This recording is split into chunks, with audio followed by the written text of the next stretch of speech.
तो पिछले क्लास में हम लोग डिस्कस किए थे क्या क्या, क्वार्टाइल डिस्कस किए थे, डेसाइल था, परसेंटाइल। लेकिन सारा जो टॉपिक डिस्कस किए थे वो था तुम लोगों का इंडिविजुअल सीरीज का। आज हम लोग पढ़ेंगे ग्रुप सीरीज का।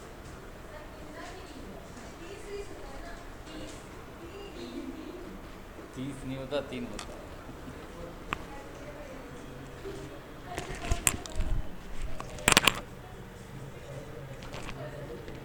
देखो, डिस्क्रीट नॉर्मल जो बनता है मीडियन का, उसी तरीके से सेम सब सारा होता है। डिस्क्रीट का भी होता है और उसका भी होता है।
देखो,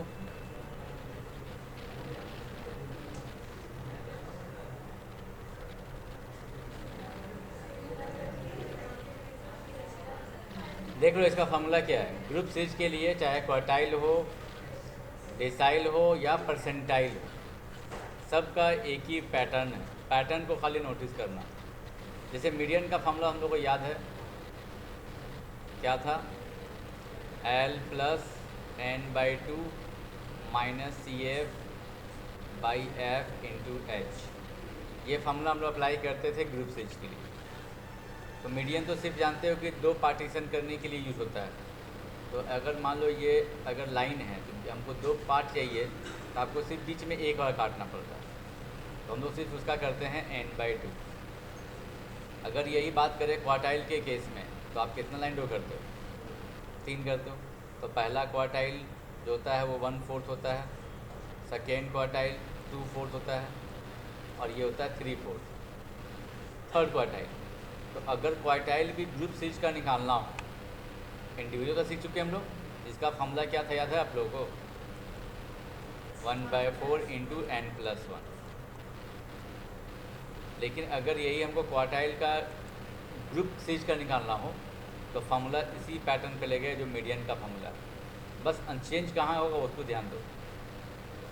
इस जगह पर यहाँ पर n/2 लिखा हुआ है, यहाँ लिखना पड़ेगा n/4। यहाँ n+1 ना यूज करते हम लोग, यहाँ यूज करना है सिर्फ n।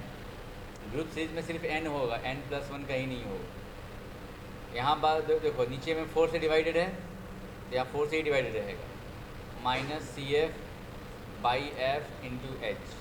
ये हो गया फर्स्ट क्वार्टाइल का फार्मूला। अगर इसी का मान लो निकालना हो सेकेंड क्वार्टाइल का, तो L प्लस आगे लग जाएगा 2/4 इंटू n। बाकी सारा सेम रहेगा। सीधा क्वार्टाइल थर्ड का देखेंगे, L plus 3/4 into n minus CF by F into H. ये हो गया क्वार्टाइल 1, क्वार्टाइल 2, क्वार्टाइल 3। इसी पैटर्न से मान लो हमको निकालना हो परसेंटाइल का या डेसाइल का, जो भी हो। मान लो पहला डेसाइल देख रहे हैं, तो उसका फॉर्मूला लग जाएगा L प्लस n/10 हो जाएगा, 1/10। याद करो पहला डेसाइल में निकाले थे हम लोग इंडिविजुअल सीरीज का, तो क्या लिखे थे वहाँ पर? 1/10 इंटू n+1 किए थे। बस यहाँ पर कैपिटल N लिख देना है बस। बाकी सारा वही सेम CF नीचे F इंटू एच। मान लीजिए आपको डेसाइल 9 निकालना हो, तो आप क्या करेंगे? L plus 9/10 into n minus CF by F into H. Logics में आ गया अच्छे से। मतलब सारा फार्मूला एक ही पैटर्न का है, सिर्फ चेंज हो रहा है आपका इस जगह पर। देखिए यही सारे जगह पे चेंज होते जा रहा है हर जगह। तो बस बाकी सारा पैटर्न एक जैसा ही फार्मूला है, इस खाली पैटर्न को ऑब्जर्व करो। डेसाइल वही परसेंटाइल निकालना रहेगा तो वही 1/100, 2/100, 3/100 और 99/100 तक जाएगा। तो परसेंटाइल का भी एक लिख ही देते हैं, मान लो 99 का निकालना, L plus 99/100 into n minus CF/F into H। तो ये हो गया तुम्हारा ग्रुप सीरीज का फार्मूला। लेकिन देखो फार्मूला में देखने में हर जगह लग रहा है कि सिर्फ चेंज हम कर रहे हैं इस जगह पर, लेकिन आपका याद रखिए ये बात कि CF जो होता है बगल में वो सारा डिपेंड करता है इसी के ऊपर। आप नोटिस करते होंगे n/4 निकालते हैं या n/2 निकालते थे मीडियन के केस में, तो याद कीजिए उसमें कैसे निकालते थे CF, उसके CF वाले कॉलम में जस्ट ऊपर लेते थे। यहाँ भी सेम चीज़ है, जैसे आपको क्वार्टाइल 1 निकालना रहेगा तो पहले आप निकालिएगा n/4, इसका जो भी आंसर आएगा उसको CF वाले कॉलम में ढूंढेंगे आप किसके अंदर लाई कर रहा है, और जस्ट उसके ऊपर वाले को ही हम CF कहेंगे। एक क्वेश्चन देखिए तब आपको और अच्छे से क्लियर हो जाएगा। ग्रुप वाला का एक क्वेश्चन देख लीजिए, लॉजिक समझ आ जाएगा क्या करना है। यहाँ देखिए एक ग्रुप वाला क्वेश्चन दिया गया है, इसमें क्वार्टाइल 3 भी निकालना है, डेसाइल 7 निकालना है और परसेंटाइल 23 निकालना है। और सारा देखिए सीरीज जो है वो ग्रुप सीरीज है। तो पहले हम लोग क्या करेंगे, देखिए तो क्या ये कंटिन्यूस फॉर्म में है? कंटिन्यूस तो नहीं देख रहे हैं। 699 है तो यहाँ 700, यहाँ 899 है तो 900 है। तो आपको पहले इसको कंटिन्यूस बनाना पड़ेगा। तो पहले इसको हम लिख लेते हैं इस जगह पर।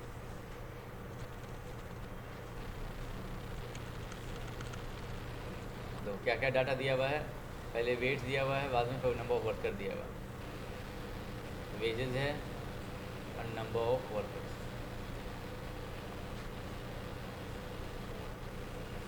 क्या क्या दिया हुआ था, पहला दिया था हम लोगों को लेस देन 500,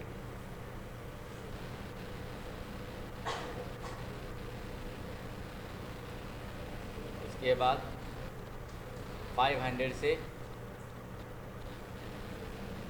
699, 700 से 899, फिर 900 से 1099 हो गया, और 1100 से 1400।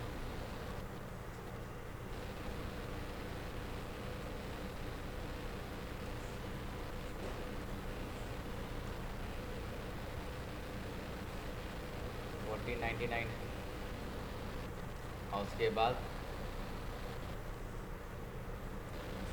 मोर देन 1500, लास्ट में ये लिख दिया।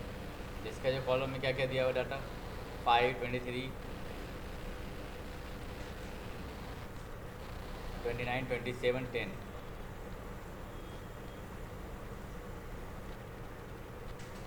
और लास्ट में 6 है। हम लोगों को क्या क्या निकालना है, क्वार्टाइल 3 निकालना है, और फिर डेसाइल 7 निकालना है और परसेंटाइल 23 निकालना है। तो पहले तो आपको इसको कंटिन्यूस बनाना पड़ेगा। तो कंटिन्यूस बनाने के लिए एक तो थोड़ा सा मिस्टेक किया है क्वेश्चन में कि यहाँ पर एक छूट रहा है, क्योंकि 11 के बाद यहाँ कितना होना चाहिए था, 1299 होना चाहिए। तो कुछ मिस्टेक तो है इस क्वेश्चन में, लेकिन चलो जो भी है इसको हम रेगुलर बनाते हैं। पहले इसमें गैप कितना का है, 1 का गैप है, तो इसमें 1 का गैप घटाइए तो हो जाएगा। यहाँ पर वेजेस यहाँ लिख देते हैं, इस जगह पे क्या हो जाएगा, 0 से लेकर 499.5। हम 0 से पीछे क्यों नहीं लिखे, क्योंकि वेजेस कभी नेगेटिव में नहीं जा सकता, तो इसमें नेगेटिव घटाने का कोई लॉजिक ही नहीं है। फिर यहाँ हो जाएगा आपका 499.5 से लेकर 699.5, फिर 699.5 से लेकर 899.5, इसमें हो जाएगा आपका कितना, 899.5 से लेकर 1099.5, इसमें 1099.5 से लेकर यहाँ 1499.5। अब देखो यहाँ पर इसके बाद दिया है 1500। अब देखो यहाँ पर 0.5 का क्यों लिए, क्योंकि इसके बाद मोर देन 1500 लिखा हुआ था। तो 499 और 1500 में गैप सिर्फ 1 का ही था, इसमें भी, इसीलिए 0.5 इसमें घटाएं और 0.5 इसमें जोड़ेंगे। तो मोर देन 55 में क्या हो जाएगा यहाँ पर 499.5 से लेकर ये आगे चलता रहेगा। ऐसे हमको पता तो नहीं है, तो अगर गैप कितना का लिया है सबने इसमें 200 का गैप है ना यहाँ पर, और यहाँ पर 400 का गैप है। तो ऐसे तो मिस्टेक है यहाँ पर, हम मान लो ज़्यादा एवरेज में यहाँ पर 200 है तो 200 को फॉलो कर रहे हैं। ज़्यादा रेशियो में आपको 200 दिख रहा है, हम 200 लिख दिए, तो आगे पता चलेगा कि क्वेश्चन में क्या मिस्टेक है। तो जो है जैसे लिखा हुआ डाटा हम उसके हिसाब से पहले लिख दिए, ऐसे ये यहाँ पर इस तरह का गैप नहीं देगा। फिर यहाँ पर देखिए 5, 23, 29, 27, 10 और 6, ये तो फ्रीक्वेंसी का कॉलम। तो आपको तो CF भी निकालना पड़ेगा। CF के लिए क्या करते हैं 5 इसको ऐड कीजिए 28, फिर इसको ऐड कर देंगे, कितना हो जाएगा ये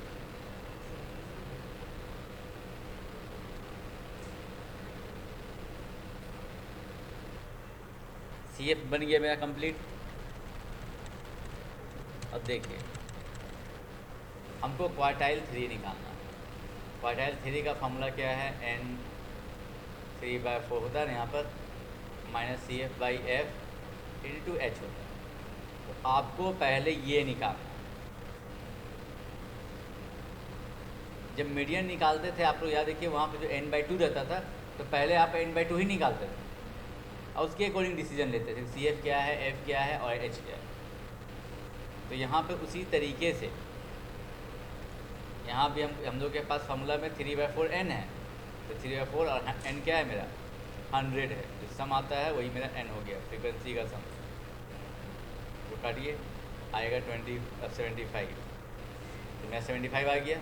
75 किसके विदिन में है, इसके अंदर है। तो ये हो गया मेरा क्वार्टाइल 3 का क्लास। मीडियन क्लास बोलते थे वहाँ पर, यहाँ बोलना पड़ेगा क्वार्टाइल 3 का ही क्लास है। हमको क्लास का मतलब क्या, किस इंटरवल में Q3 लाई करेगा, तो Q3 इसके अंदर आएगा। तो 75 हो गया, 75 इसके अंदर आ रहा है, तो जस्ट ऊपर वाले को CF कहना है, सामने वाला F हो गया। सेम पैटर्न और लगाइए इसमें फॉर्मूला। L कितना है इसका, तो लोअर लिमिट 899.5 है, इसका वैल्यू कितना निकला मेरा 75, माइनस CF कितना है 57 डिवाइड बाय फ्रीक्वेंसी। फ्रीक्वेंसी कितना है यहाँ पर 27, ये हो गया डाटा। N2 H कितना का है इसमें 200 का डिफरेंस है। यहाँ पर जो इंटरवल यहाँ दिया रहेगा उसी के अकॉर्डिंग यूज़ कीजिए। यहाँ पर इंटरवल 200 का है, तो यहाँ भी 200 जाएगा।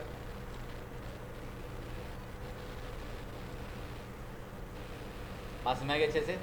अगर इसमें आता ना, मान लो इसमें आता, तो इंटरवल कितना का है इसमें 400, तो यहाँ पर 400 ले। पास में आ गया अच्छे से। कैलकुलेट कीजिए कितना आ रही है,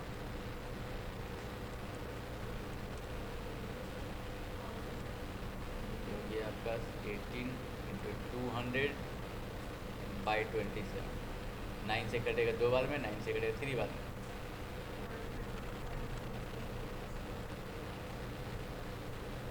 एक मिनट 400/3 आ गया। कितना आया पूरा कैलकुलेट बता दो। ये इसका वैल्यू है ना, और प्लस इसको जोड़ दो तो कितना आ जाएगा 1 कितना 1032.83।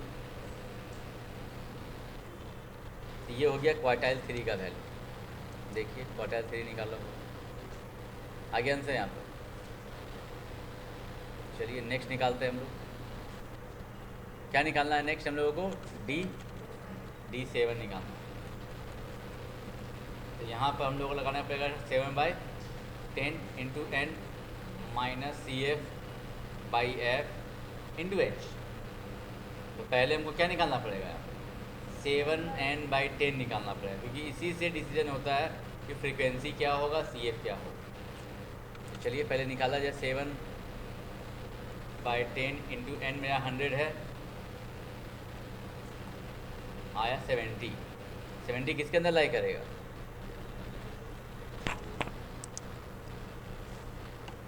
70 देखिए वो भी इसी के अंदर आ रहा है, सेम आ रहा है। तो इसका मतलब है डेसाइल 7 का भी क्लास इंटरवल यही है, तो एल यही होगा, सेम होगा, फ्रीक्वेंसी भी सेम होगा, एंड सी एफ भी सेम हो गया। क्यों हुआ? क्योंकि इंटरवल मेरा वही आया, इसीलिए। तो चलिए यहाँ पर निकाला जाए इसका। जब मेरा एल मेरा वही आ गया तो 899.5, इसका आ गया 70, सी एफ था 57 और एफ कितना था 27 और एच कितना था उसका 200 था। उसको कैलकुलेट किया जाए।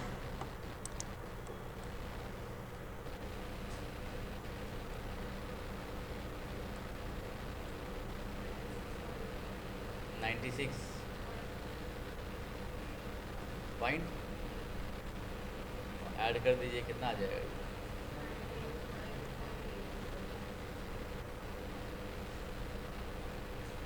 आगे 9,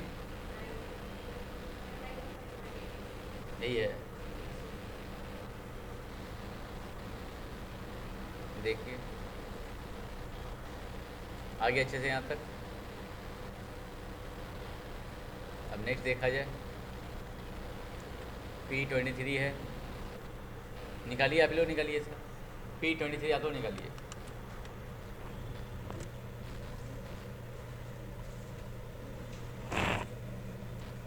P23 आप लोग निकालिए।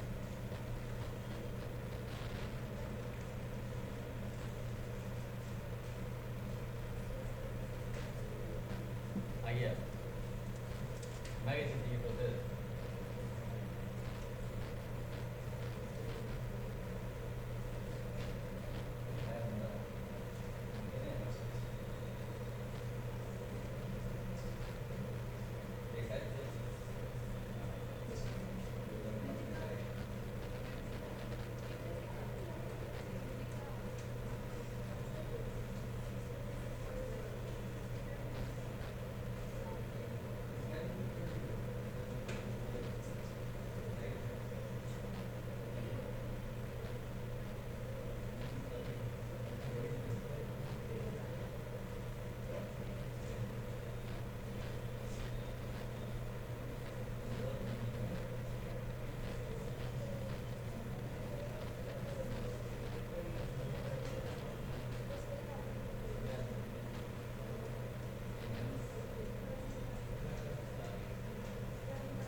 कॉमन गया,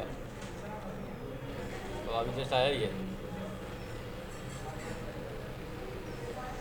देखो 28 के हिसाब से फ्रीक्वेंसी क्या दिख रहा है, इसीलिए बोल रहे आप इक्वल लिख नहीं रहे हैं, आप बुक में देख रहे हो। ये कॉलम के सी ये देखा जाता है कि जो हमारा जो 23 आया है वो इसमें लाई कर रहा है, तो ये इसके सामने जो हो गया ये तुम्हारा P3 का इंटरवल है 23 का, तो ये हो गया L का वैल्यू 499.5, ये हो गया फ्रीक्वेंसी, और ऊपर वाला होता है CF, इसीलिए 28 माइनस 5 ऊपर कर रहे हैं, 28 माइनस बोलते हैं 23 माइनस 5 कर रहे हैं, क्योंकि इसका जो वैल्यू निकाले थे आप, क्या था आपका 23/100 और इंटू एन मेरा कितना है, ये वैल्यू मेरा 23 आया था, तो 23 minus CF divide by 23 into H, तो H कितना है इसमें गैप 200 का, बस यही है।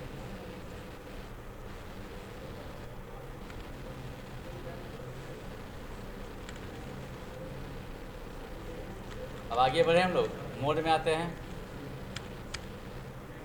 अच्छा ये बताइए, आप लोग मोड पढ़े हो ना पहले भी, मोड का यूज़ कहाँ करते हैं आप? हाँ, मोड का क्या यूज़ है प्रैक्टिकली लाइफ में, क्या यूज़ है? वो अलग बात है आप यूज़ नहीं करते, लेकिन यूज़ तो है इसका, तभी बनाया गया है। लेकिन हम लोगों को कहाँ को यूज़ करना चाहिए,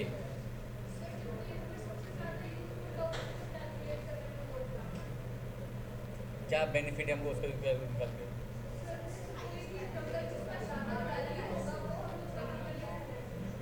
देखिए बता देंगे आप ऐसे।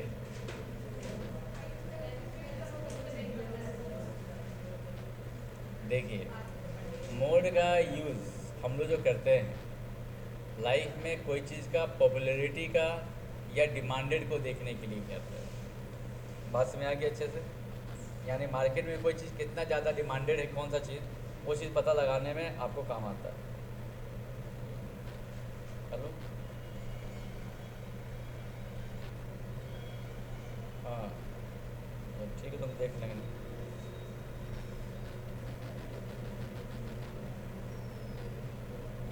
ठीक है तो पूछ लीजिए ना, पूछिए तो पूछिए, घर पर पूछ लीजिए, घर पर या घर पर भी ले विकास जी पूछ लीजिए, हाँ पढ़ा है, पढ़ा के बात है, अब ढूंढना हम देख लेंगे, तो फ्री होंगे तो ले लेंगे। ठीक,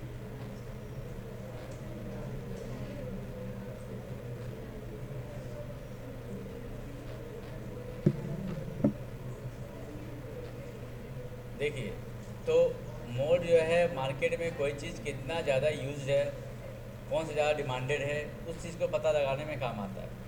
हम तो सिंपल सा एग्जाम्पल लेते हैं कि मान लीजिए आप बड़ा अमाउंट इन्वेस्ट कर रहे हो, ठीक है, तो आपके शॉप में पता है कि मार्केट में शॉप खोलने में भी 10 लाख 15 लाख लग ही जाता है, तो आप तो रिस्क लेना चाहेंगे नहीं कि कोई ऐसा काम करे कि आपका पैसा डूब जाए।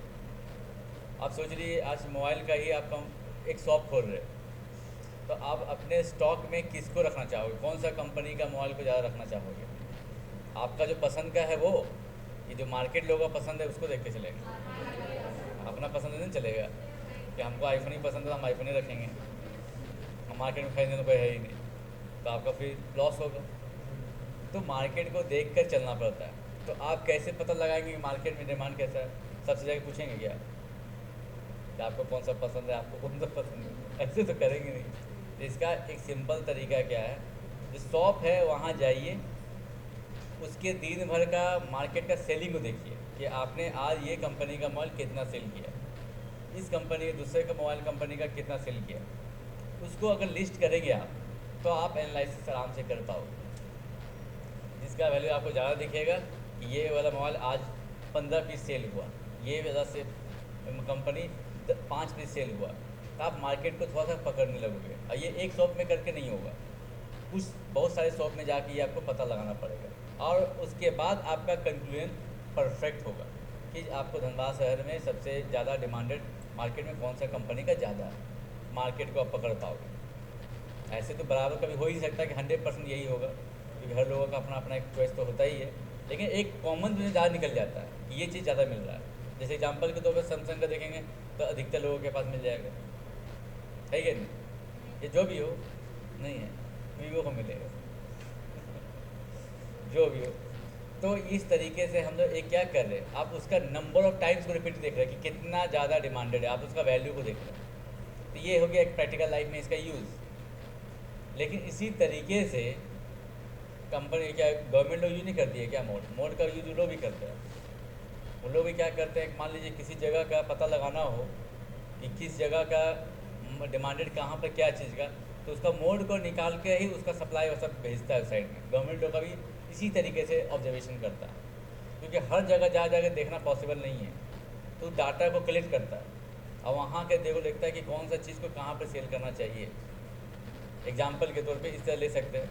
अब मान लीजिए धनबाद में ही बहुत सारा गाड़ियों का कंपनी है, अब उसी में आप देख रहे हो कि हम भी कोई कंपनी खोल रहे हैं जो चाहते हैं कि यहाँ पर गाड़ी बाहर कंपनी में गाड़ी मंगवाएं और यहाँ पर सेल करवाएं, यानी फ्रेंचाइजी ले रहे हैं आप। तो ऑब्वियस से काफ़ी पैसा लगेगा उसमें 1 करोड़ का लग सकता है या 2 रुपया भी। तो आप उतना पैसा जब लगाओगे तो आप क्या देखोगे, यहाँ का फिर वही डिमांड देखोगे कि आपका कौन सा कंपनी को ज़्यादा चॉइस करना पसंद करते हैं लोग, क्या चीज़ देख के लोग लेते हैं। लेकिन ऐसा कोई गाड़ी है कि बिकता नहीं है, बिकता सब है, लेकिन आपको तो प्रॉफिट से मतलब है। आप सिर्फ देखेंगे ज़्यादा डिमांड कौन सा है मार्केट में, आप उसी का फ्रेंचाइजी लेना पसंद करेंगे ताकि वो आप मार्केट में ज़्यादा सेल करें और अर्न करें। तो कहीं ना कहीं क्या है कि आप बड़े बड़े इन्वेस्टमेंट में मोड का यूज़ होता है और गवर्नमेंट सेक्टर में भी यूज़ करते हैं। इसी तरीके से मोड का बहुत लाइफ में यूज़ होता है, अभी भी होता है। तो ये तो समझ आ गया, सिंपल से चीज़ है कि मोड क्या है, जो ज़्यादा रिपीट दिखता है वही मेरा मोड है। अब यहाँ पर हम लोग सीखेंगे एक एक करके। पहले इंडिविजुअल सीरीज का, जैसे मान लीजिए यहाँ कुछ डाटा दिया गया है, देखो 5 3 8 9 5 6, इसमें सबसे ज़्यादा कौन रिपीट कर रहा है, तो 5 क्या हो गया, मोड हो गया, है कि नहीं? कितना सिंपल आंसर है, लेकिन इतना सिंपल तो आएगा नहीं आप लोगों को फार्मूला बेस्ड वाला आता है। अब फार्मूला बेस्ड कहाँ पर डिपेंड करता है, ये इंटरवल वाले में, यानी ज़्यादा क्वेश्चन जो आता है एग्जाम में वो इंटरवल और बेस्ड क्वेश्चन ही आता है, और जो फार्मूला बेस्ड है। सिंपल वाला तो बना ही सकते हो। एक दूसरी बात, किसी किसी डाटा में ऐसा भी होगा कि एक से ज़्यादा भी मोड होगा, उसको बाई मॉडल या ट्राई मॉडल सीरीज कहते हैं। जैसे एक ही डाटा है, अब देखिएगा 5 भी 2 बार ले दिया और 6 भी 2 बार लिख दिया, मेरे को और 6 दे दी, तो आप क्या बोलिएगा, मोड क्या है, तो 5 और 6 दोनों को बोलना होगा, तो इसको बाई मॉडल डाटा बोलेंगे। बस में आ गया अच्छे से, 3 भी हो सकता है, तो ये चीज़ याद रखिएगा सर। अब चलिए ये हम लोग इंटरवल वाला फार्मूला कैसे बनता है वो देख लिया जाए। डिस्क्रीट में बहुत सिंपल है, डिस्क्रीट में भी अगर मान लीजिए एक्स आपका दिया हुआ इधर एफ है, सपोज करो एक्स का वैल्यू कुछ ले लेते हैं, मान लो 8 10 9 और फिर इधर 20 16। अगर फ्रीक्वेंसी ले लेते हैं, 3 है, कोई 8 है, कोई 3 9 6। ये फ्रीक्वेंसी को देखिए, सबसे ज़्यादा कौन सा फ्रीक्वेंसी दिख रहा है, 9 दिख रहा है। 9 सबसे बड़ा फ्रीक्वेंसी है यहाँ पर, तो उसके सामने वाला जो वैल्यू होगा वही हो गया मोड। ये बताना क्या चाह रहा है कि 29 टाइम्स है, बाकी सारा वैल्यू 3 बार है, कोई 10 8 बार है, 8 3 बार है और 16 6 टाइम्स है। तो सबसे ज़्यादा बार रिपीट कौन कर रहा है, एक्स का वैल्यू 20 कर रहा है, फिर 9 बार आ रहा है वो। तो जो सबसे ज़्यादा जिसका फ्रीक्वेंसी हो गया वही सामने वाला, उसका आंसर मोड हो गया। ये हो गया डिस्क्रीट सीरीज का। और जो ऊपर मैंने एग्जाम्पल जो दिखाया ये वाला, ये इंडिविजुअल सीरीज है। डाटा आपको दे दिया है, खाली देख लिए कौन सा डाटा ज़्यादा दिखाई दे रहा है आपको, बस वही हो गया मोड। तो वो हो गया इंडिविजुअल सीरीज का। और तीसरा जो पढ़ेंगे वो आपका ग्रुप सीरीज का। ग्रुप सीरीज का देख लीजिए।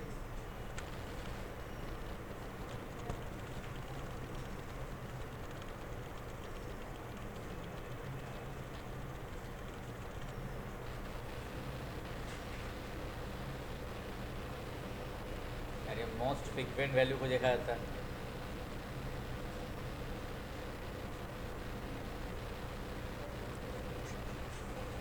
जैसे देखो, एक क्लास इंटरवल लेते हैं, उसका फ्रीक्वेंसी लेते हैं।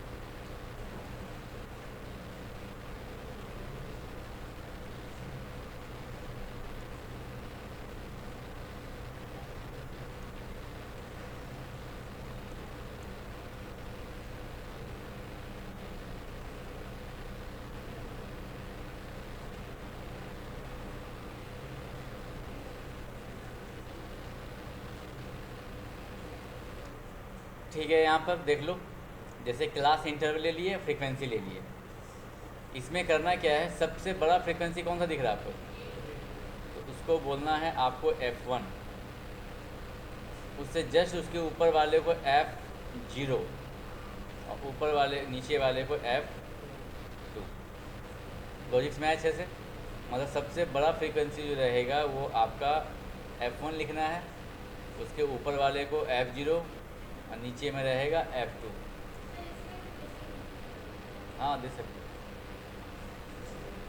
और एक चीज़ और, इस क्वेश्चंस में आप लोगों को कभी भी ऐसा नहीं करेगा कि फ्रीक्वेंसी सबसे हाईएस्ट ऊपर दे देगा। अगर देगा तो उसका मेथड अलग होता है, ये जान लीजिए। वो मेथड आप लोगों का सिलेबस में भी नहीं है, मतलब इसमें नहीं दिया गया। तो CMA करता है उन लोगों का है, CA वाले के बच्चे लोग नहीं है। तो ऊपर में टॉप में जब आपका मोड हाईएस्ट रहेगा तो उस केस में आपको क्वेश्चन देगा ही नहीं, देगा तो उसका मेथड अलग है। आप लोग को समझ लीजिए, सेकेंड पोजीशन से लेकर लास्ट का सेकेंड पोजीशन तक, लास्ट सेकेंड तक में ही कोई ना कोई हाईएस्ट दिया रहेगा। मतलब ना नीचे देगा सबसे हाईएस्ट और ना ही सबसे ऊपर देगा हाईएस्ट, वो बीच में कहीं ना कहीं देगा। ठीक है, ताकि आप F1 के साथ F0 और F2 निकाल सको। बात समझ गए अच्छे से? तो हाईएस्ट फ्रीक्वेंसी के सामने जो हो गया, ये हो गया आपका मॉडल क्लास। इसको कहेंगे मॉडल क्लास, यानी मोड का आंसर आपका इसी में आएगा। ठीक है, फॉर्मूला क्या है देखिए मोड का, L plus F1 minus F0 divided by 2F1 minus F0 minus F2 into H। ये दोनों फार्मूला का डेरिवेशन हाइयर क्लास में है। जो मैंने बोला था मीडियन का, ये सारा जो जुड़ा हुआ है हाइयर क्लास में ही है। अभी तुम लोगों को सिर्फ यूटिलाइज ही करना है।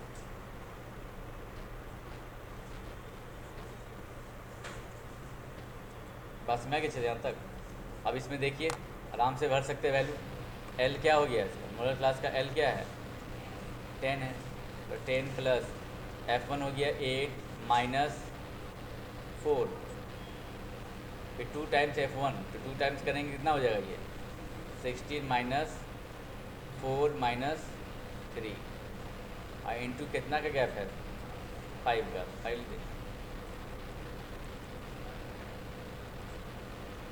तो कितना हो गया ये 9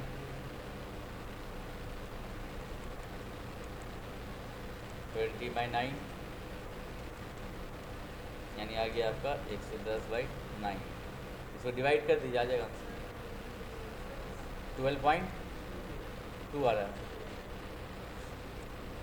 ये हो गया आपका आंसर, यानी मोड का आंसर क्या हो गया इसका 12.2। तो देखिए 12.2 इसके अंदर में है, कर दीजिए। तो 10 से 15 के बीच में 12.2 है कि नहीं, तो मॉडल क्लास इसीलिए इसको कहा गया। कोई कन्फ्यूजन यहाँ तक,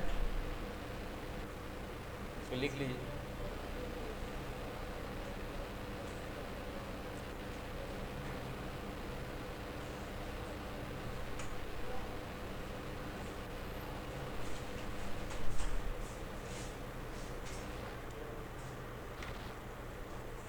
वर्क ले चले यहाँ तक,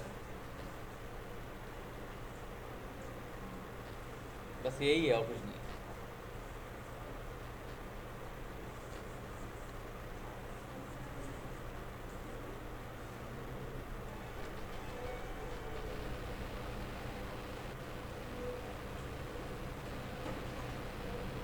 कोई कन्फ्यूजन है बोलो, तुम लोग वर्क लिया अच्छे से।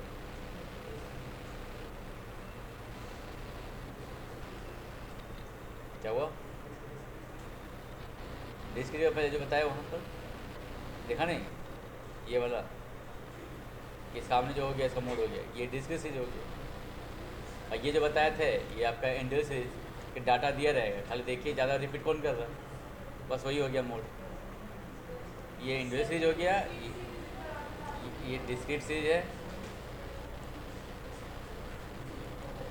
इसमें बस क्या देखना है कि हाईएस्ट फ्रिक्वेंसी क्या है, 9 है, सामने वाला हो गया मोड उसका, बस। तो ये तो देख के ही बताने का, तीसरा में बनाना पड़ेगा, दो बहुत अच्छा है।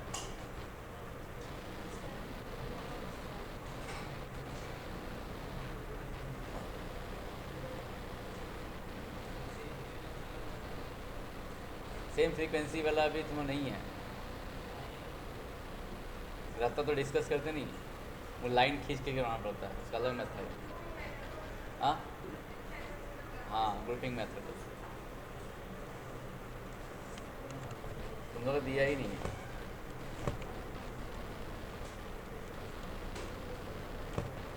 अब आइए ये एम्पेरिकल रिलेशन देख लीजिए,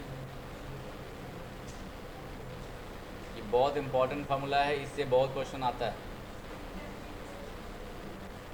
देखिए एक फार्मूला इसको याद कर लीजिए, mode equal to 3 median minus 2 mean.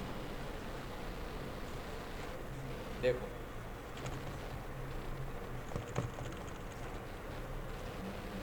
Mode equal to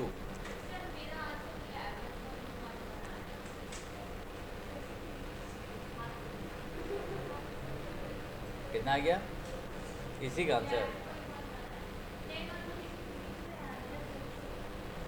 अरे ठीक है, लेकिन ऐसा थोड़ी होगा आंसर अलग आ जाएगा। 110/9 आया तुम्हारे यहाँ पर, और जिसको डिवाइड कीजिए आ जाएगा।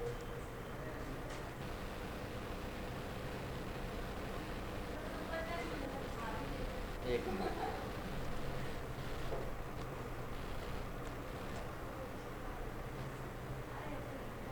Mode equal to 3 median minus 2 mean, क्या हुआ?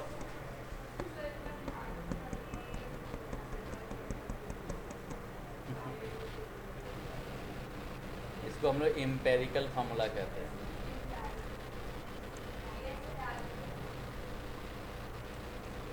कैलकुलेशन मिस्टेक हुआ, कुछ मिस्टेक करते तभी आता है।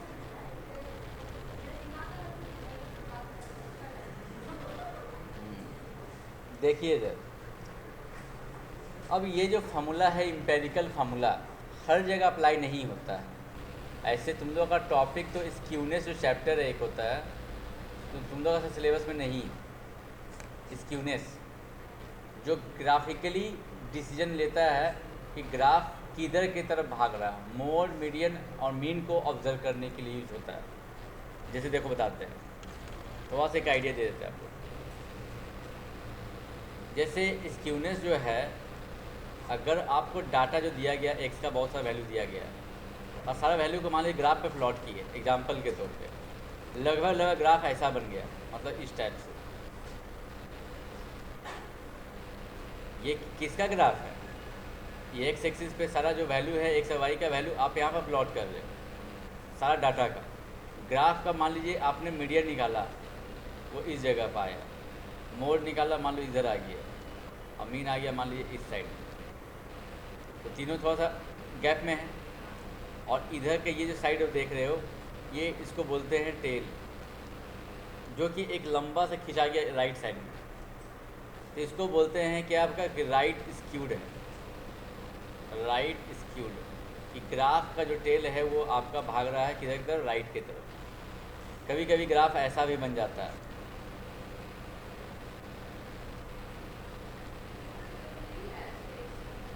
हाँ, ये नहीं बता दे रहे कि ऐसा भी हो सकता है, कभी ऐसा हो सकता है, या तीसरा केस हो सकता है ऐसा टाइप से।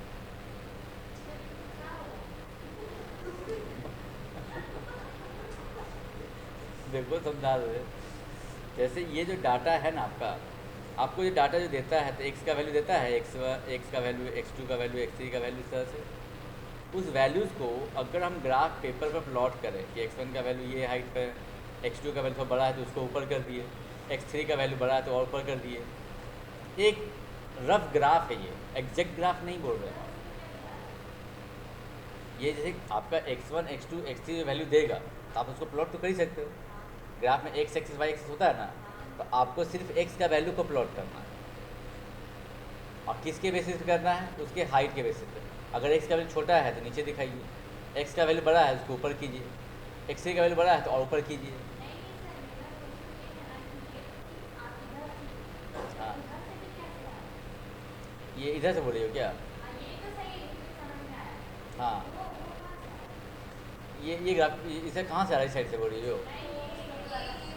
ये ग्राफ, ये ये ग्राफ ऐसा बन सकता है, ये बोलना चाह रहे हैं। ग्राफ ऐसा बन सकता है, या तो ऐसा बन जाएगा या तो ऐसा बन जाएगा। कैसा बनेगा ग्राफ प्लॉट करने के ऊपर ही डिपेंड करता है। जैसा हम आपको डाटा देंगे उसके ऊपर डिपेंड करता है। हो सकता है कुछ नेगेटिव वैल्यू दे दे तो पीछे जाएगा, कुछ पॉजिटिव वैल्यू दे देंगे तो हमेशा ऊपर बनाएंगे आप। तो ग्राफ नीचे आपका नेगेटिव पॉजिटिव सब हो सकता है, लेकिन जनरली जो आप लोग को डाटा जो देता है एक्स का वैल्यू वो सारे पॉजिटिव होते हैं, तो वो आपका एबव द एक्स एक्सिस के ऊपर ही बनाइए। और कभी कभी क्या होता है नीचे ही बनता है, लेकिन रेयर ही होता है केस। तो जनरली ग्राफ का जो पैटर्न बनता है, जब एक्स का सारे वैल्यूज़ को प्लॉट करोगे ग्राफ पेपर पे, तो ग्राफ का मूवमेंट या तो ऐसा दिखेगा या तो ऐसा दिखेगा या तो बीचों बीच रहेगा, इस टाइप से। ना ज़्यादा आपका इधर भाग रहा ना ज़्यादा इधर भाग रहा। इसको बोलते हैं मॉडरेट स्क्यूड। ना ज़्यादा आपका लेफ्ट की तरफ भाग रहा, ना ही आपका ग्राफ राइट की तरफ भाग रहा। इसको बोलते हैं मॉडरेट, कि बीचों बीच ग्राफ है, ना ग्राफ आपका लेफ्ट में है ना आपका राइट की तरफ। तो ये जो फॉर्मूला अप्लाई जो होता है ना, मॉडरेट स्क्यूड के लिए ही वैलिड है। ये बात को याद रखिएगा। मॉडरेट स्क्यूड में मीन मीडियन मोड जो होता है नियरली सेम होता है, अप्रॉक्स सबके आसपास मीन मीडियन मोड होता है, लगभग सब सेम हो जाता है। एग्जैक्ट सेम तो नहीं बोल सकते आप, नियरली सेम। जैसे मान लीजिए ग्राफ ऐसा बना है, आपका ग्राफ जो ऐसा बना, मान लीजिए बीचों बीच मोड आ गया, थोड़ा सा पहले आपका मीन आ गया और थोड़ा जस्ट बाद आ गया मीडियन। तो इस केस में आपका ये बीच में आपका क्या है? मोड है। इधर मीडियन है, इधर मीन है। तो उस केस में ये फॉर्मूला फॉलो करेगा। अब ये सर कैसे आप बोल सकते हो? ये तो एक्चुअली किया गया है, जो डाटा आपको दिया गया था ना, जो डाटा आपको देते, मान लीजिए आपको ग्रुप सीरीज दे दिया बहुत सारा, तो उस ग्रुप सीरीज का आप मीडियन भी निकाल सकते हो, मोड भी निकाल सकते हो, उसका आप मीन भी निकाल सकते हो। ये आप तो पढ़ चुके। ग्रुप सीरीज का थ्योरम निकाल सकते नहीं निकाल सकते? आराम से निकाल सकते हैं। मीन भी निकाल सकते हैं, उसका मीडियन भी निकाल सकते हैं, मोड भी निकाल सकते हैं। और उसको क्या कीजिए, इस वैल्यू पे डालिए, मतलब मीडियन का 3 टाइम्स कीजिए और मीन का 2 टाइम्स कीजिए और घटाइए। देखिएगा मोड के वैल्यू के आसपास आपका आ जाएगा। देखिए ये पैटर्न जो है फार्मूला अप्लाई तभी होगा जब वो मॉडरेट स्क्यूड होगा। देखो यहाँ लिखा हुआ भी होगा, क्या लिखा हुआ? ये जो formula holds for a moderately skewed distribution. अगर मॉडरेटली स्क्यूड डिस्ट्रीब्यूशन नहीं रहेगा तो ये फार्मूला अप्लाई आप नहीं कर सकते, तो फिर फॉलो ही नहीं करेगा, ये फार्मूला फॉलो नहीं करेगा। यानी ग्राफ जब मीन मीडियन मोड का आंसर नियरली सेम है तो फॉलो होगा, काफ़ी लार्ज है, काफ़ी बड़ा गैप है, तब ये फार्मूला अप्लाई नहीं होगा। तो क्वेश्चन में तुम लोगों को ये मान के भी जा देता है कि सारे क्वेश्चन जो है वो मॉडरेट स्क्यूड बेस्ड पर है, इसीलिए फार्मूला तुम लोग यूज़ कर सकते हो। तुम लोग में ऐसा नहीं दिया क्योंकि स्क्यूनेस जो चैप्टर है ये वो आप लोग का सिलेबस में दिया नहीं। निकालने की ज़रूरत नहीं है, ये फार्मूला मतलब वैलिड किसके लिए? उसके लिए, मॉडरेट के लिए। तो एग्ज़ाम में आपको क्या करेगा ना, लिख देगा कि फॉर मॉडरेट डिस्ट्रीब्यूशन मीडियन आपको दे देगा, मोड आपको दे देगा, फाइंड मीन। तो आप क्या करेंगे? आपको 2 डाटा दे देगा, इसमें खाली फार्मूला में डालना है, मीन फाइंड कर लीजिए। बहुत काम आसान ही है, लेकिन ये फार्मूला आपको ऑलवेज ध्यान में रखना है कि मॉडरेट स्क्यूड के लिए वैलिड है। इसलिए याद रखना है क्योंकि अगर मान लीजिए फार्मूला लिख दिया इज़ वैलिड फॉर, ऑप्शन दे दिया negative skewed, positive skewed, moderate skewed या नन ऑफ दिस, तो आपको तो पता होना चाहिए कि ये फार्मूला वैलिड होता है कब? जब मॉडरेट स्क्यूड रहता है। तो इसीलिए आपको ये भी बात याद रखना पड़ेगा। ऐसे जो क्वेश्चन जो भी देगा तो मॉडरेट स्क्यूड के बेसिस पे ही रहता है, लेकिन आपको पता तो होना चाहिए कि मॉडरेट स्क्यूड का मतलब क्या है। मतलब ऐसा केस मॉडरेट स्क्यूड का मतलब जिसमें मीन, मीडियन, मोड तीनों वैल्यू लगभग नियर बाय। नियर बाय का मतलब जैसे मान लो एग्जांपल के तौर पे कि मीन आ गया आपका 3.5, तो मोड आ गया आपका 3.25 या 3 के आसपास आ गया। तो इस तरह का वैल्यू क्या हो गया कि आसपास सेम है, आसपास में है, तो आप उसमें फार्मूला लगा सकते हो। बस मैच है। इसके ऊपर एक क्वेश्चन देखिए यहाँ पर एक क्वेश्चन दिया हुआ सामने तुम्हारे, क्या लिखा हुआ है? For a moderate skewed distribution, लिखा ना क्वेश्चन में ही, of marks in statistics for group of 200 students, 200 बच्चे हैं टोटल, और डिस्ट्रीब्यूशन जो है वो मॉडरेट स्क्यूड पहले से दे दिया है क्वेश्चन में। मीन मार्क्स और मीडियन मार्क्स तुमको दे दिया, देखिए दोनों वैल्यू लगभग सेम है आसपास में, तो आपसे मांगना क्या चाहता है वो? Model marks. तो आपको मीडियन दिया हुआ है और मीन भी दिया हुआ है, आपको मोड निकालना, तो आप कौन सा फॉर्मूला यूज़ करेंगे? एम्पेरिकल फॉर्मूला यूज़ करेंगे, क्योंकि आपसे मीन आपको निकालना है मॉडल वैल्यू। तो मोड का फॉर्मूला हम जानते हैं कि 3 मीडियन माइनस 2 मीन। तो 3 इंटू मीडियन का वैल्यू कितना दिया है क्वेश्चन में? मीडियन में पीछे वाला है 52.40 माइनस 2 इंटू 55.6, सॉल्व कर दी जा जाएगा मोड का वैल्यू कितना रहा? 46। बस में अच्छे से ये, यानी ये फार्मूला अप्लाई करते समय आपको दिमाग में क्या रखना है कि ये फार्मूला वैलिड है मॉडरेट स्क्यूड के लिए, मतलब जिसमें ग्राफ ना लेफ्ट की तरफ भाग रहा हो ना ही आपका राइट की तरफ, और वन साइड रहेगा तो वो आपका नेगेटिव एंड पॉजिटिव स्क्यूड होगा। नेगेटिव साइड ग्राफ का टेल है तो नेगेटिव स्क्यूड, राइट की तरफ स्क्यूड है तो पॉजिटिव स्क्यूड। ये हो गया आपका पॉजिटिव स्क्यूड, राइट को बोल देंगे हम लोग, इधर वाले को बोलेंगे नेगेटिव स्क्यूड।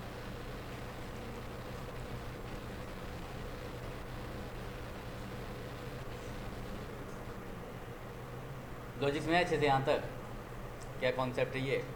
तो मॉडरेट वाले केस में ही अप्लाई हम लोग को करना है। अब नेक्स्ट पॉइंट पे आते हैं इधर।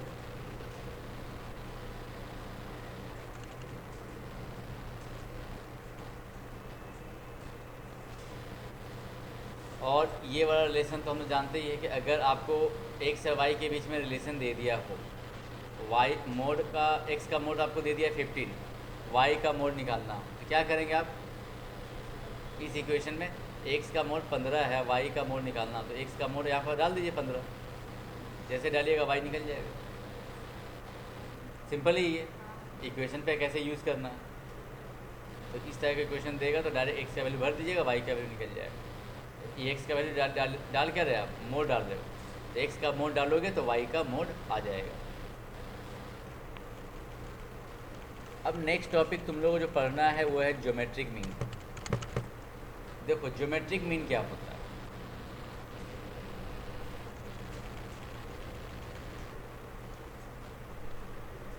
देखिए टॉपिक तो फिर से मीन ही पढ़ रहे हैं हम लोग, नाम बस आगे लगा दिया है ज्योमेट्रिक।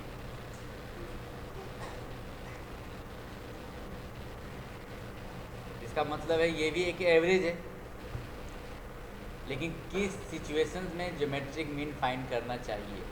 जो पहले हम लोग बनाए थे वो था आपका अर्थमेटिक मीन, जो आप एवरेज पढ़े इतना देर से वो था arithmetic mean.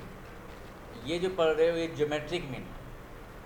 Geometric mean use कब करते हैं? अर्थमेटिक मीन और ज्योमेट्रिक मीन का अप्लाई करते समय क्या ध्यान देना है? अगर डाटा आपका इस तरह से हो, देखो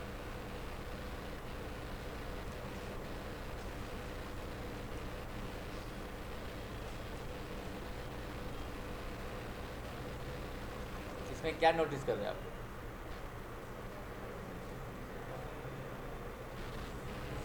इसको 2 से मल्टीप्लाई किए तो ये आ गया, इसको 2 से मल्टीप्लाई किए तो ये आ गया। तो हर बार हम 2 से क्या करते यार? मल्टीप्लाई करते यार। अगर डाटा इसी तरीक़े से बढ़े या घटे, बढ़ भी सकता है और घट भी सकता है,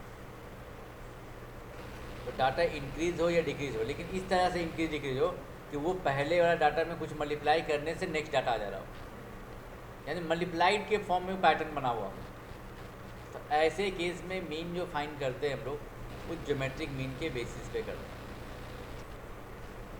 जबकि अर्थमेटिक मीन में क्या होता है ना कि मल्टीप्लाइड का पैटर्न नहीं चलता, वहाँ पर कुछ डिफरेंस मेंटेन रहता है, एडिशन सब्ट्रैक्शन के जैसे ही फॉर्म में रहता है, वहाँ मल्टीप्लाइड फॉर्म में नहीं रहता। जैसे याद कीजिए x का वैल्यू दे दिए 7 दे दिए, कभी 9 दे दिए, कभी 12 दे दिए, कभी दे दिए आपको 13 दे दिए। तो यहाँ पर जो डिफरेंस है वही देखिए कितना का 2 का डिफरेंस है, कहीं 3 का डिफरेंस है, कहीं 1 का डिफरेंस है, लेकिन मल्टीप्लाइड के फॉर्म में तो नहीं है। तो ऐसा केस में इस 4 डाटा का बोलेंगे और एवरेज फाइंड कीजिए, तो आप लोग क्या करते हैं, सबको जोड़ते हैं, अब बाई 4 करते हैं। ये था आपका अर्थमेटिक मीन। लेकिन यहाँ पर ऐसा बोलेंगे करने के लिए कि इसका एवरेज निकालिए, तो अगर आप ये अप्लाई कीजिएगा तो गलत हो जाएगा, क्योंकि एवरेज का मतलब क्या होता है, डिस्ट्रीब्यूशन के फॉर्म पैटर्न पर देखना होता। अब एक बात बताइए, इस तरह से एग्जांपल के तौर पर मान लीजिए एक चैरिटी में आप लोग इन्वेस्ट कर रहे पैसा, एक बच्चे ने पैसा इन्वेस्ट जो किया 50,000 रुपये दिया चैरिटी में, दूसरे ने दिया आपका 2 लाख रुपया, तीसरे ने दिया 10,000 रुपया। ठीक है, हम 3 बच्चा ही एग्जाम्पल ले रहे हैं। कोई बंदा आया तो मैंने कि इस 3 बच्चों ने पैसा दिया, तो उसने मुझे कितना एवरेज का दिया, एवरेजली कितना दिया, तो एवरेजली निकालेगा तो कितना आ जाएगा, 2 लाख, एक का 50,000 और एक का 10,000। एवरेज कितना आएगा इसका, कितना आ गया 86। अच्छा ठीक है, तो 86,000 मतलब समझ लो 87 का आसपास मान लो। तो अगर वो बंदा बोलेगा कि लगभग इस तीनों बच्चों ने 87,000 दिया है ईच, तो जो 2 लाख दिया है उसको तो गुस्सा आ जाएगा, हम तो 2 लाख देगा, बोलता है 87 के एवरेज में दे रहा हम। एवरेज वहाँ करेंगे ना आप, तो वहाँ गलत तरीका है। जिसका वेटेज ज़्यादा है आपका वैल्यू उसके अकॉर्डिंग होना चाहिए। ये नहीं है कि जिसका आपका वहाँ पर अगर हम एवरेजली बांटेंगे तो आपको लगेगा, सामने वाले बोलेगा कि सब ने 87,000 दिया, लेकिन ऐसा तो है नहीं। किसी ने 10,000 दिया तो उसको बोले तो खुश हो जाएगा, मैं भी 87 फाउंडिंग कर रहा है मेरे को, है कि नहीं। तो इसीलिए वैसे सिचुएशन में हम लोग को ज्योमेट्रिक मीन फाइंड करना चाहिए जब डाटा बहुत लार्ज गैप का हो, एक डाटा का दूसरे डाटा में गैप जो है काफ़ी लार्ज हो। लार्ज का मतलब कुछ मल्टीप्लाइड फॉर्म में रहता है, लार्ज गैप तभी बनता है। आसपास गैप हो तो वो डिफरेंसेस के मेंटेन है, अगर मल्टीप्लाइड के फॉर्म में दिख रहा हो तो हम लोगों को ज्योमेट्रिक मीन फाइंड करना चाहिए वहाँ। लॉजिक्स में अच्छे से आता है। देखिए जैसे मान लीजिए यहाँ पर 2, 4, 8, 16 ये दिया गया है, हम लोग को मान लीजिए इसका ज्योमेट्रिक मीन निकालना, तो हमको क्या करना है, सारा डाटा को मल्टीप्लाई कीजिए आप।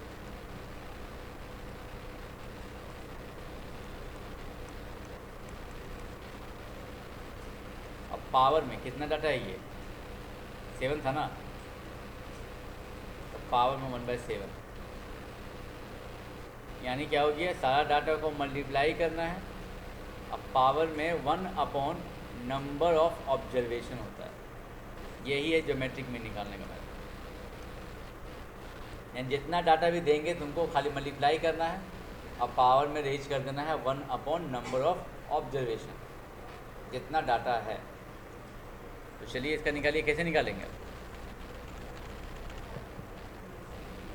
इसको ऐसे लिख सकते हैं, देखिए तो 4 को 2 का पावर 2, 8 को लीजिए 2 का पावर 3, ये 4, 2 का पावर 5, 2 का पावर 6, 2 का पावर 7। बेस सेम है तो पावर ऐड होगा सबका।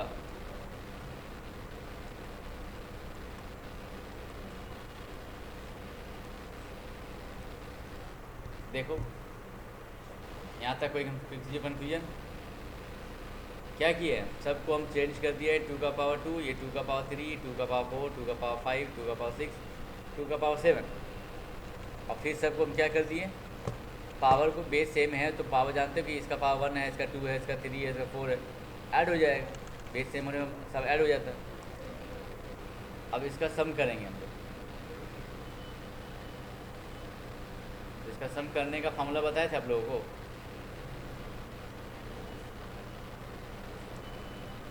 एक क्वेश्चन भी दिए थे आप लोग इसके ऊपर टेस्ट में, 1 से लेकर n तक का सम का फॉर्मूला। 1 से लेकर यहाँ तक कितना जोड़ना है, वो 7 तक जोड़ना है। n यहाँ कितना हो जाएगा, 1 से लेकर अगर 7 तक जोड़ना है, n 7 हो गया। 7 × 7 + 1/2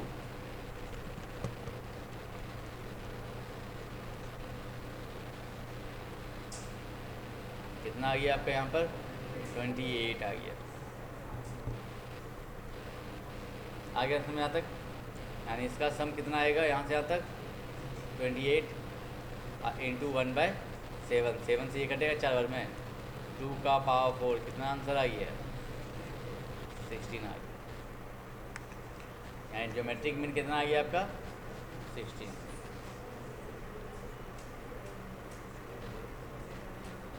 क्या बोले, ऐसे से करके समझ नहीं पा रहे हम क्या बोल रहे हैं। लॉजिक्स में आ गए अच्छे से यहाँ तक, कैसे निकालना है। यानी करना क्या है, सारा डाटा को मल्टीप्लाई करना है और पावर में क्या रेज करना है, तो 1 नंबर ऑफ ऑब्जर्वेशन यानी डाटा। देखिए एक क्वेश्चन यहाँ दिया है,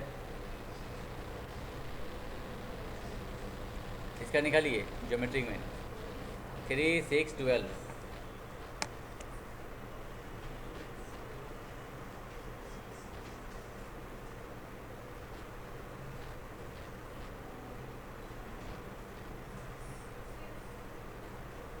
आ गया।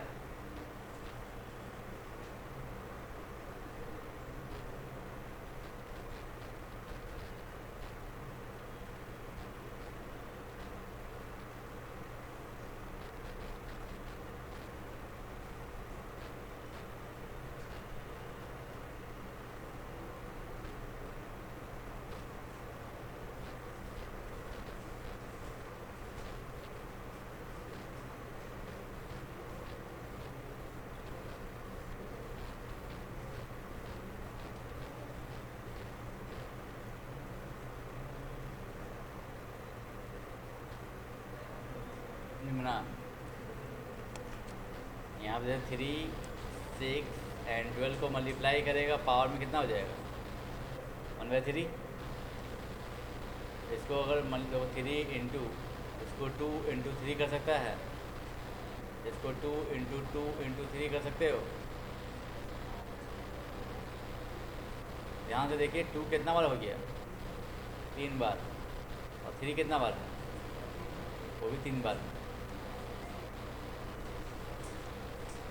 पावर सेम होने पे बेस क्या हो जाता है, ऐड हो जाता है, मल्टीप्लाई में मल्टीप्लाई होता है।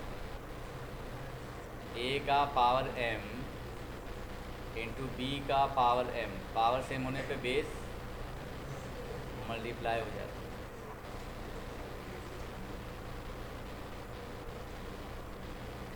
आंसर कितना आ गया,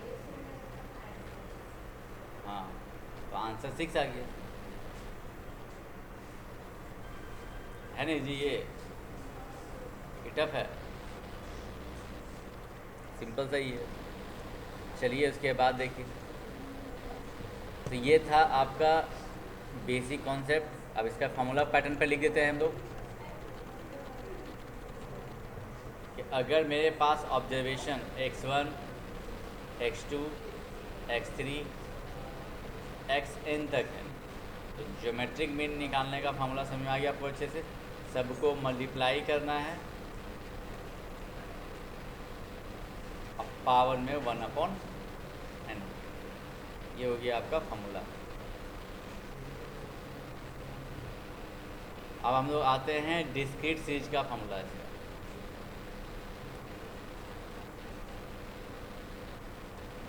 यानी इस बार फ्रीक्वेंसी दिया रहेगा,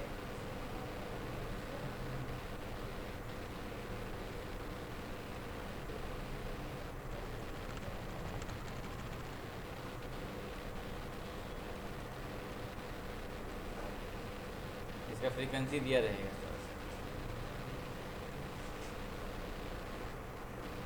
क्या करेंगे हम लोग, x1 जो है कितना बार रिपीट कर रहे हैं, f1 टाइम्स, x2 जो है f2 टाइम्स रिपीट कर रहा है। तो जरा सोचिए कि अगर आप मल्टीप्लाई करेंगे सारा डाटा को, तो x1 इंटू एक्स इंटू कितना बार करोगे, ये f1 टाइम्स करोगे।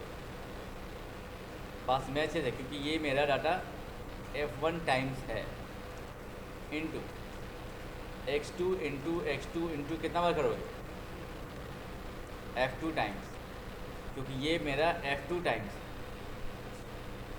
f2 मतलब कोई 4 बार कोई 5 बार दिया जाएगा। एग्जाम्पल के तो देखना चाहते हो देख लो, अगर मान 2 है तो 3 है तो 4 है, और फ्रिक्वेंसी दिया हुआ मान 7 6 3। इसका मतलब क्या हो गया, ये x का डाटा है, ये f है, तो 2 में कितना बार है, ये 7 बार है, तो 2 को आपको मल्टीप्लाई कितना बार करना पड़ेगा, 7 टाइम्स, 7 बार होगा 7 टाइम्स। अच्छा, उसी तरीक़े से इंटू 3 कितना बार मल्टीप्लाई करेंगे आप, 6 बार करेंगे, क्योंकि 3 में 6 बार है। एंड 4 कितना बार है, 3 बार है। अब फिर सबको मल्टीप्लाई करने के बाद पूरा होल का पावर क्या हो जाएगा, 1 अपॉन नंबर ऑफ ऑब्जर्वेशन। कितना ऑब्जर्वेशन हो गया, 7 + 6 13 + 3, तो 1/16 हो जाएगा इसके पूरा पावर में, क्योंकि यहाँ पर पूरा ऑब्जर्वेशन मेरे पास कितना बार है, तो टोटल 16 बार है, यानी फ्रीक्वेंसी का सम हो जाएगा पावर। तो इसी पैटर्न को फॉर्मूला में लिख रहे हैं यहाँ पर, देखो इसी तरीक़े से ये करते जाएंगे। लास्ट वाला एक्सचेंज जो है, लास्ट वाला डाटा कितना बार रिपीट करेगा, f1 टाइम्स, और पूरा होल का पावर में 1 अपॉन सारा फ्रीक्वेंसी का सम।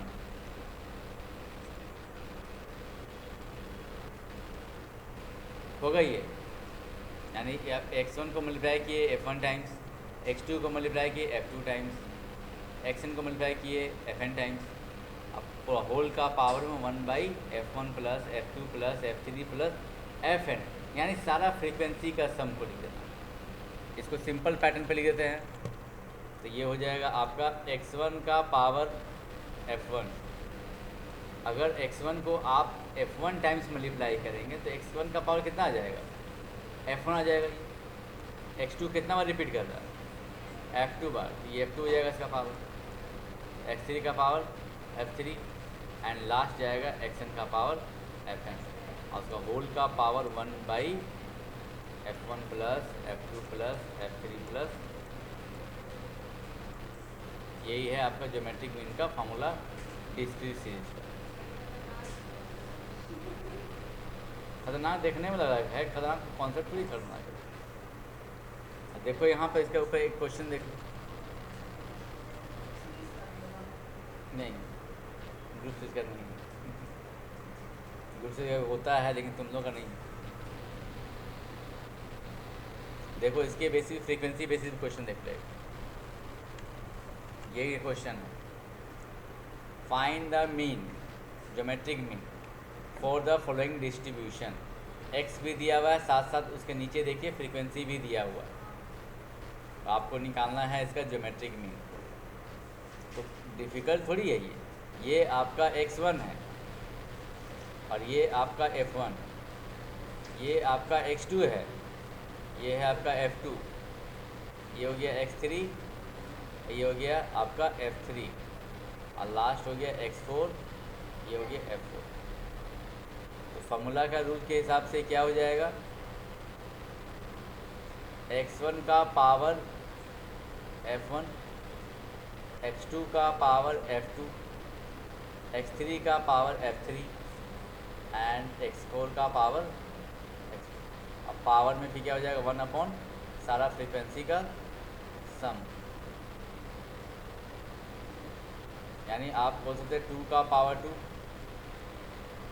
4 का पावर, x2 मेरा 4 है, f2 मेरा 3 है, तो हो जाएगा 2 4 का पावर 3, 8 का पावर 3, 16 का पावर 2, 1 अपॉन सारा फ्रीक्वेंसी का सम कितना हो जाएगा, ये 10 आ जाएगा।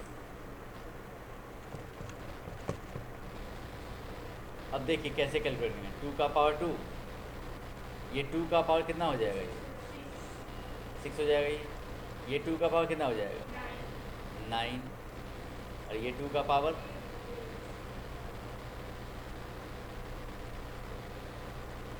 बेस से में तो पावर ऐड होगा, कितना हो जाएगा जोड़कर 25। ठीक है, यहाँ तक। इसको डिवाइड कीजिएगा कितना हो जाएगा, या इसको ऐसे लिखते हैं हम लोग 5 काट दीजिए, 5 से 5/2 आएगा, आएगा नहीं ये, इसको लिख सकते हैं इस तरीके से, देखिए तो इसको जो मिक्स फ्रैक्शन में चेंज करोगे तो ऐसे लिखा जा सकता है 2 + हाफ कितना होगा 5/2 होगा, 5/2 देख लो करके। अरे जैसे मान लो 5/2 है ये, हम 2 से क्या किया 5 को डिवाइड किए, 2 बार में लगा, रिमाइंडर 1 आया, तो क्वेश्चन को लिख दिए अलग से प्लस रिमाइंडर बाई डिवाइजर, वही लिखे हैं। अब इसको लिख सकते हैं इस तरीके से 2 का पावर 2 इंटू 2 का पावर हाफ, क्योंकि जानते हैं कि प्लस रहता है तो बन जाता है इंटू, ये हो जाएगा 4, और हाफ का मतलब क्या होता है √2, और √2 का वैल्यू कितना होता है,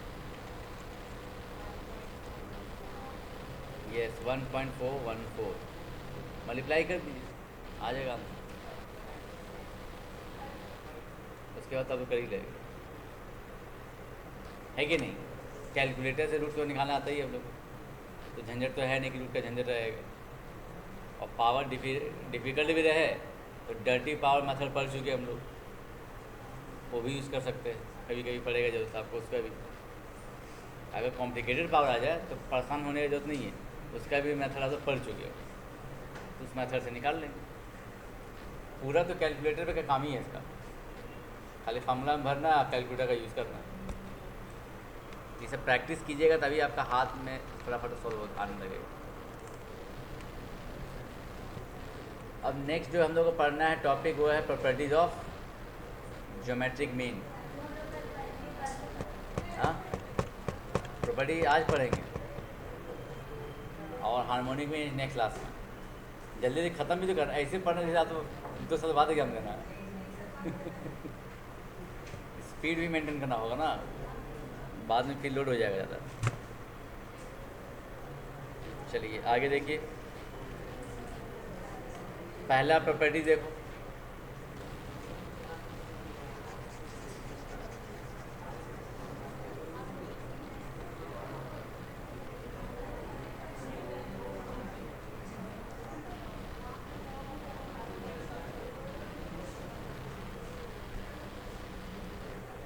पहला क्वेश्चन देखिए, कॉन्सेप्ट जो है पहला कॉन्सेप्ट, लोग ज्योमेट्रिक मीन का 4 प्रॉपर्टी है ये जो दिमाग में रखना हम लोग। पहला प्रॉपर्टी क्या है, बोलता है कि अगर जितने भी सेट ऑफ ऑब्जर्वेशंस हैं उसका ज्योमेट्रिक मीन का लॉगरिथम जो होता है, ज्योमेट्रिक मीन का लॉगरिथम, यानी लॉग आपका छोड़ेगा नहीं पीछे। हाँ, जबकि लॉग का सिंपल ही फार्मूला यूज़ हो रहा है, कोई डिफिकल्ट नहीं यूज़ कर रहा है। देखिए ज्योमेट्रिक मीन का लॉगरिथम कैसे निकलता है।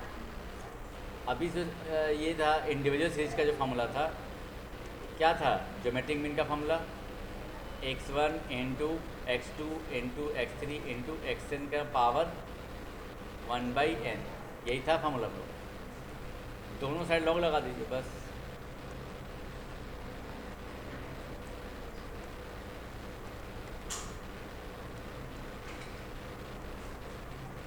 लॉग का प्रॉपर्टी आप क्या पढ़े थे, जो पावर होता है वो कहाँ जाएगा, आगे आता है,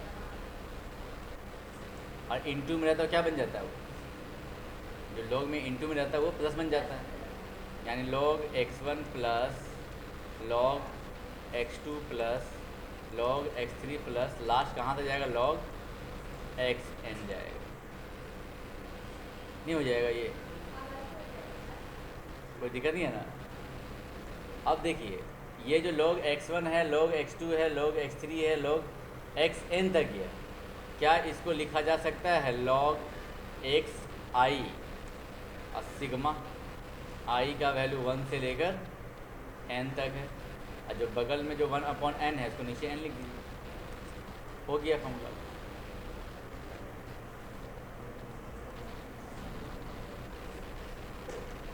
यही है log g। क्या डिफिकल्ट चीज़ है ये? सिंपल फॉर्मूला तो यूज़ कर रहे हैं आप। लॉग को हटाने के लिए लगाते हैं हम लोग एंटी लॉग,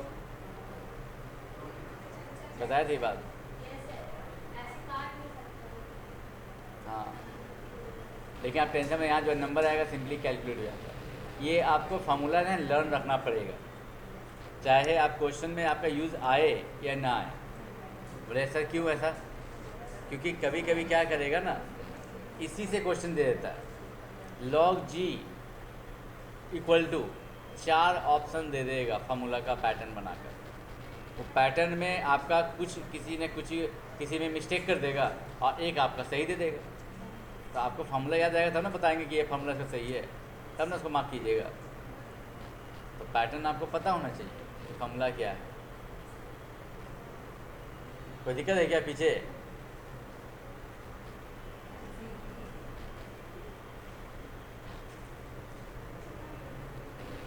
तुम दोनों आगे आ जाओ, तो तुम दोनों, हाँ तुम दोनों आगे आ जाओ मेरे सामने। हम चाहते थे सामने से तुम पढ़ो, तुम लोग फोकस रखे।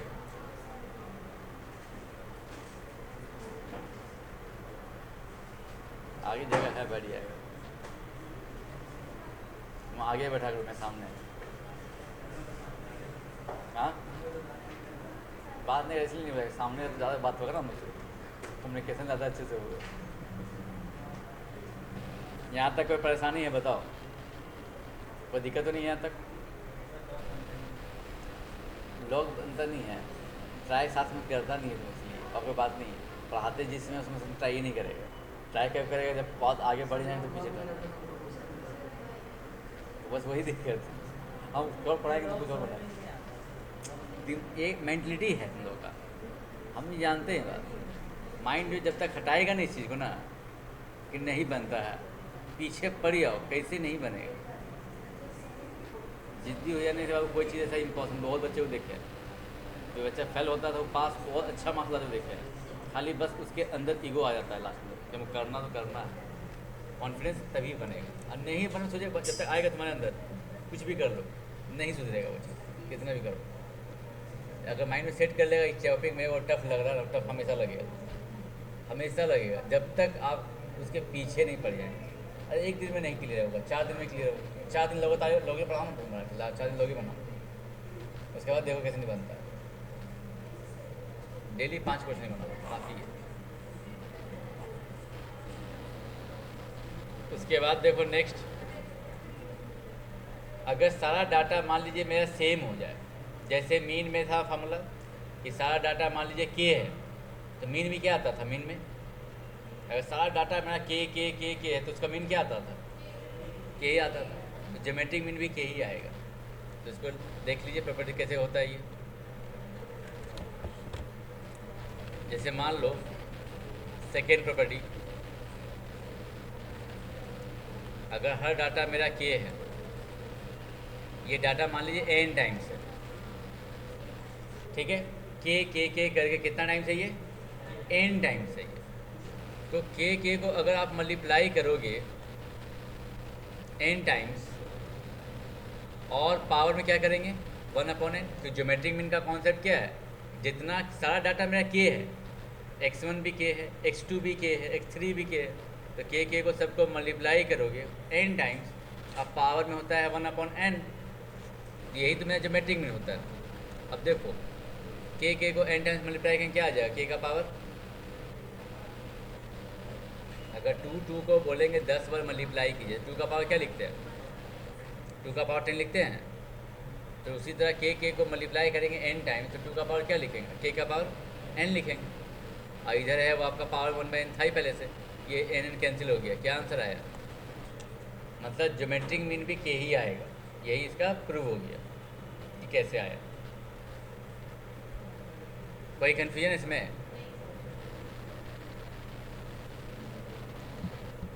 नंबर थर्ड में आइए।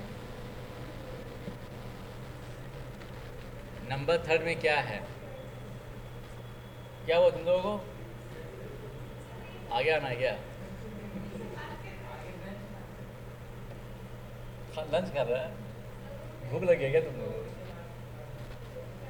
कंप्लीट करने दो, उसके बाद 2 टॉपिक है, उसके बाद खत्म हो जाएगा।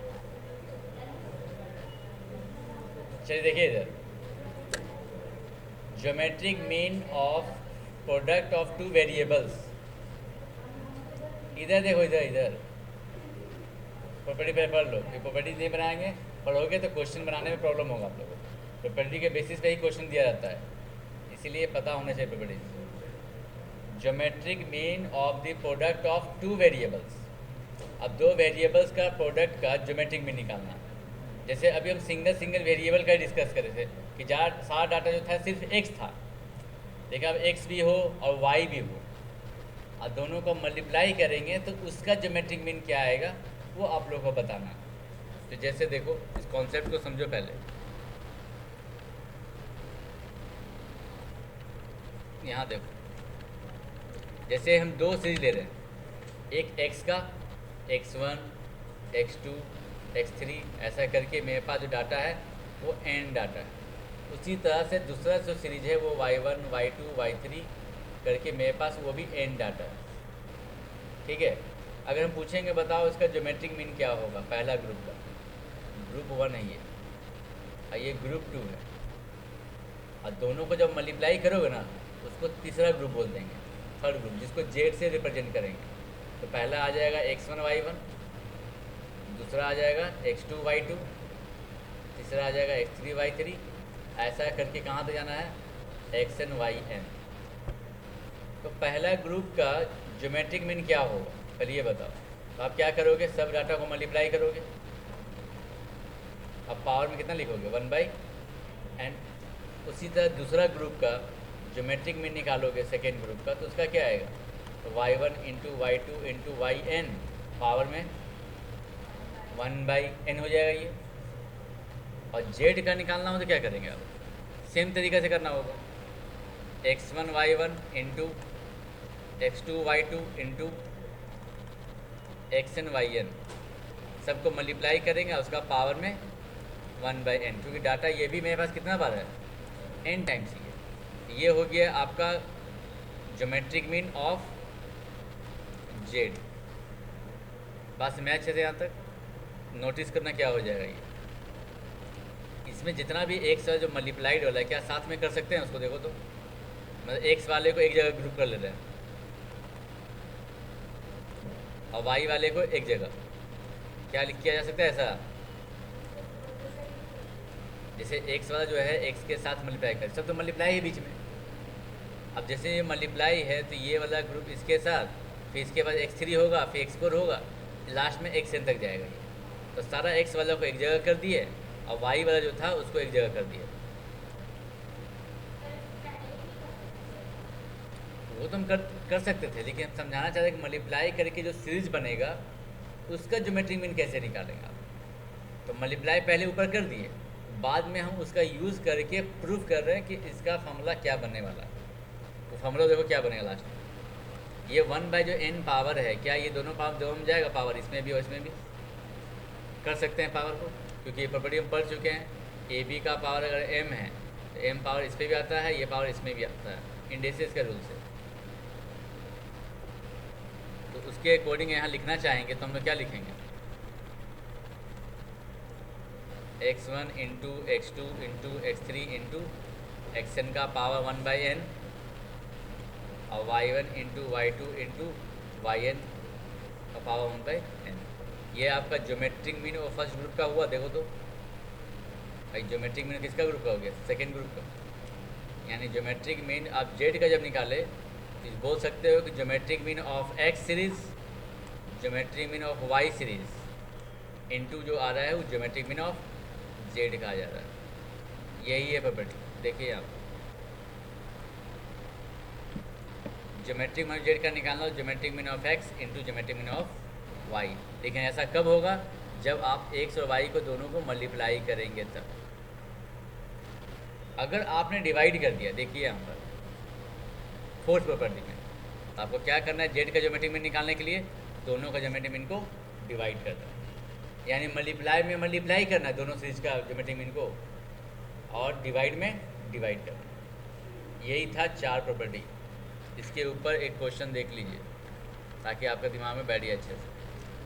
अब उसके बाद नेक्स्ट टॉपिक जो हार्मोनिक मीन है, वो भी 5 से 10 मिनट का टॉपिक है, लेकिन पढ़ेंगे नहीं आज, है ना।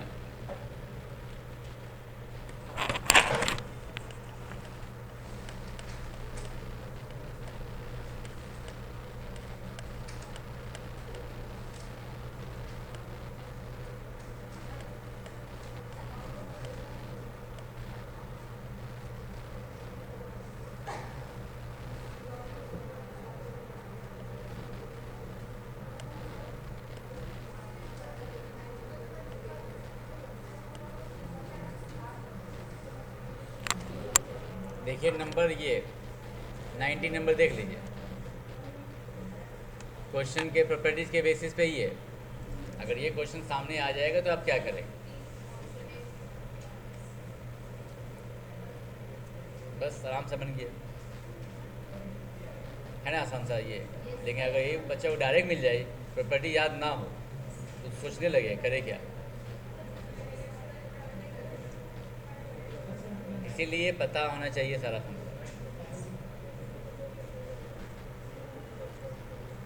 चलिए तो हो गया क्लियर अच्छे से, इसको बना लीजिएगा। बस लास्ट टॉपिक हार्मोनिक मीन बचा हुआ है, और लास्ट में फिर हार्मोनिक मीन के साथ तीनों मीन का एक रिलेशन है, अर्थमेटिक मीन, ज्योमेट्रिक मीन और हार्मोनिक मीन का वो फॉर्मूला।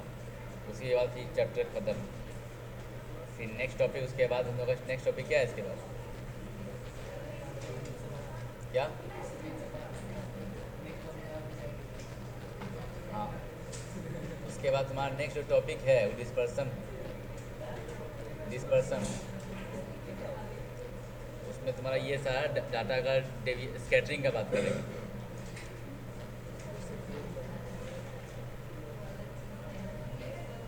इम्पॉर्टेंट टॉपिक हो, इससे बहुत क्वेश्चन आता है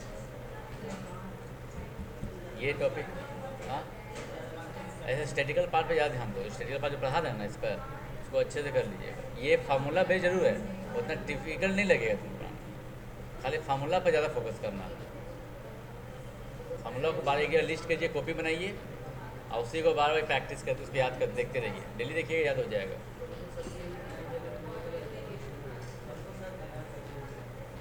पहला तो है 20 मार्क्स, तो आप हम तो बोले कि उसको तो पहले आप कमान कर ही लीजिए, उसको छोड़िए मत एकदम कि 20 मार्क्स में एकदम कन्फर्म है। पास होने की बात नहीं है, सही तरीके से खाली कर लेगा, जस्ट आराम से पास हो जाएगा। अच्छा मार्क्स लाने के लिए आदमी सोचना चाहिए, नहीं यहाँ पास से सोचना लगता है, पहले पास तो हो जाए पहले, ठीक ही नहीं। जबकि जितना आसान कर दिया है ना, पास होना कोई बड़ा बात नहीं है, सही तरीके से खाली करना पड़ेगा। आगे टफ करता है, अभी कोई इतना टफ नहीं करता।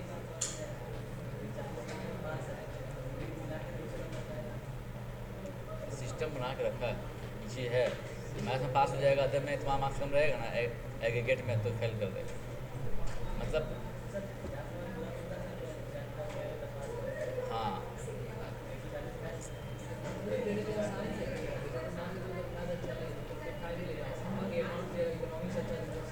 हाँ, हाँ, इसीलिए किया है।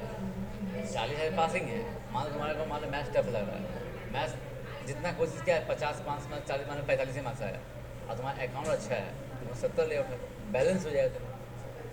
ये पर्पस है, सही बोल रहे हैं, वही बात। और किसी किसी के बच्चे का दोनों डिफिकल्ट है, वही मैथ्स तो करना ही पड़ेगा, किसी को अच्छा तो करना ही पड़ेगा। जाइए खा पी लीजिए आप लोग, एनर्जी ख़त्म हुई है क्या।